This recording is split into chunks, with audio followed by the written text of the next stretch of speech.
प्रधाना या चौधरी खांब्यावर नाव काय लिहिलेले पाय वाचून पाय महाराज हा? नाव वाचायला पाहिजे येताना आली परंतु इथे काही पत्ता लिहून गेली बानू चौधरी महाराज हा. बानू पत्ता ऍड्रेस लिखून केली वाचू का महाराज हो हो मॅट्रिक पास आहे मी.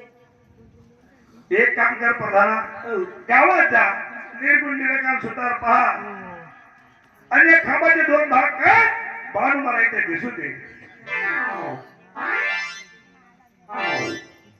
महाराज हा. गावामध्ये गेलो नागोसूत्राकडे गेलो हो यांच्याकडनं सर्वच आणली महाराज शाबास महाराज कोणत्या खांबाला कापायचं मला सांगायला या होतं. चौधरी खांबाला काप इथून मला बाणू दिसू दे इथं माझ्या समोर